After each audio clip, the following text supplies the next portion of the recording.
Breakfast today consists of fish balls. They got 16 Hong Kong dollars. That's about two bucks. It's the only thing in the terminal that wasn't either a sit-down restaurant or candy. You'll understand in a second when I tell you where we're going. But fish balls are a Hong Kong street food. You find them everywhere. These are pretty good. They're not too fishy. They're more on the curry side. Not a whole lot of flavor, but they get the job done, which is mainly filling the void in my stomach.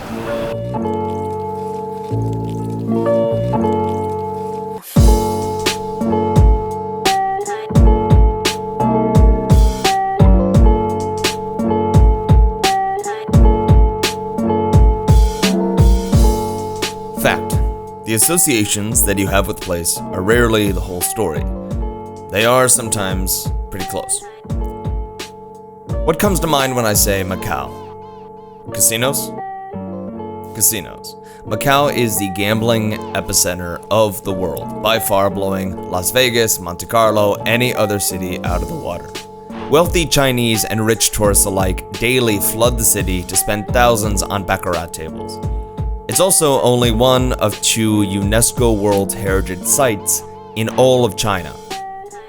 It turns out that you can take a ferry from Hong Kong to Macau for about 20 bucks. It takes 55 minutes down to the minute. So I figured, why not give it a shot and see whether or not Macau lives up to its reputation or whether there's more to the city behind the skin.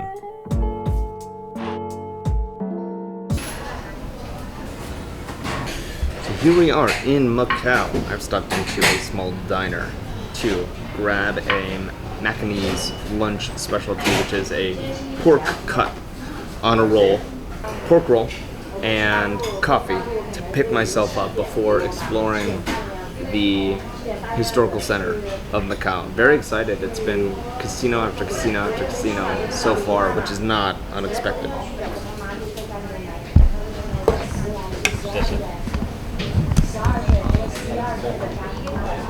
Look at it. Perfection.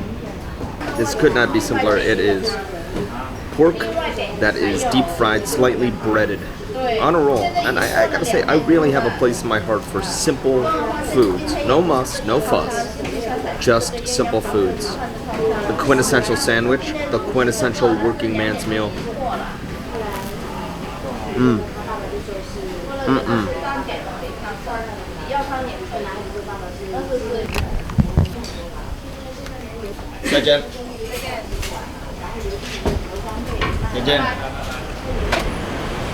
Now my theory. So, Hong Kong is such a big city. I mean, it is a true grade A first world metropolis. And it has an endemic culture that is very well developed and very aesthetically striking. But because it has been developed in such a way, because it is so highly developed, that like New York, the cultural heritage, the touristy things that you are going to or you are meant to do have been also very highly developed. So all the things that people told me to do, go to Victoria Peak, go to Lantau Island, see the Big Buddha, I think might be equivalent to telling somebody who's gone to New York and saying, well, go to the Empire State Building, go to the Statue of Liberty, go to Ellis Island. Okay, those are very important cultural artifacts, but they are also tourist traps. I took the day that I was gonna go and see the Big Buddha, and instead, I've come to Macau. Why have I come to Macau? Macau's all casinos, you might say. Macau is all gambling. It is also a former Portuguese colony, one of the last colonies in Southeast Asia. Actually, the last handover only happened in 1999. So instead of seeing the casinos, I've taken the ferry over to Macau, a whole nother country, to see Macau's historic central district, because I think that it's going to be much less touristy. So while we're here, while it's only a $20 ferry ride, we might as well take a look.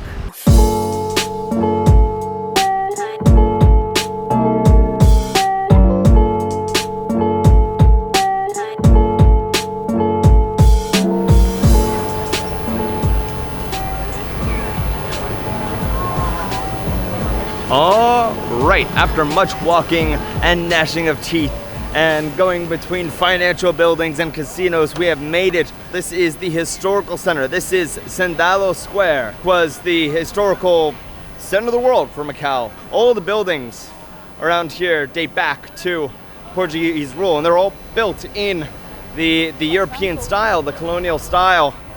The plaza below us has been paved with what they call, no joke, Portuguese cement. All these little tiles in patterns. It's very beautiful and very striking. It's almost like tiger stripes. This is St. Dominic's Church, originally built in the 16th century by Spanish friars who arrived from the Philippines. It was later taken over by Portuguese clergy, and it is built in a very traditional Spanish style. It is absolutely beautiful, beautiful on the inside. It's also responsible for helping to spread the belief or the cult of Our Lady of Fatima in the region. It was restored in 1997. They also have a museum of sacred art in the old sacristy, which is full of beautiful artifacts from the original church. Definitely worth checking out. What's so interesting to me is you have this dichotomy between the old architecture and luxury shops built beneath. Despite this being a World Heritage Site, the floor level is full of sunglass stores and luxury watch stores and restaurants, and I guess there's one thing with China ascendant, this being the gambling capital of the world. Well, there are just some things that you can't change.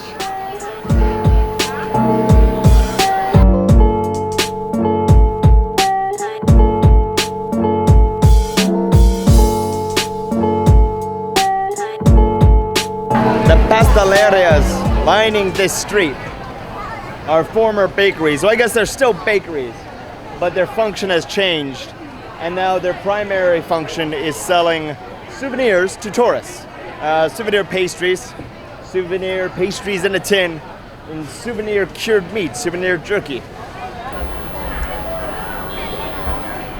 This is what originally caught my eye when I was researching what to do in Macau. This is the ruins of St. Paul's College. This was originally a college built in the 17th century. It was destroyed in a fire that followed a typhoon in the mid-19th century, but which left us with this amazing structure, the edifice of a church which stands high over the hill of central Macau. It has such character. There's something so striking about it. That building was built on the site of St. Paul's Library, and all of the buildings along this way are part of the modernist movement. So they have this very interesting Portuguese modernist style. Today they have nicely manicured the archaeological remains, but it is so crazy to see something this ornate, this permanent in the Western style here in the East. I don't think I've seen anything like it except maybe Fatsiam Cathedral in Ningbing, and that was only built in the late 19th century. For somebody who likes churches, a reason to make the trip itself. Your mileage may vary.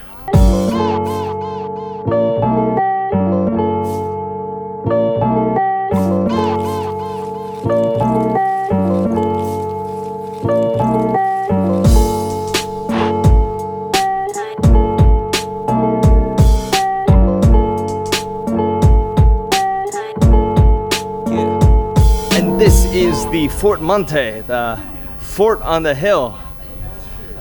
Prior to the development of what we know to be modern Macau, this was the primary defensive structure that defended Portuguese Macau from invasion from the sea.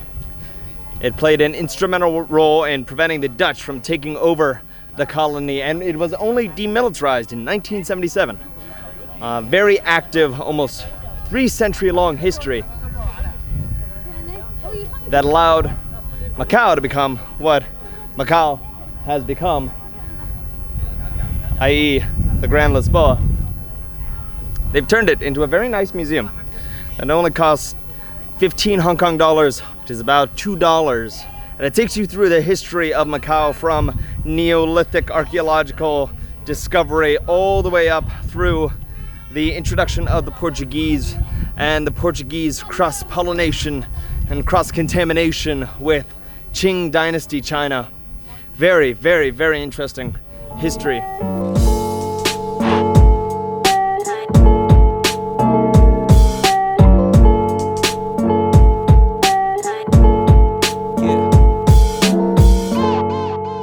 Would I go back to Macau? Absolutely. It turns out that there's actually a whole lot of history there. There is a lot to explore if you can ignore and avoid the casinos.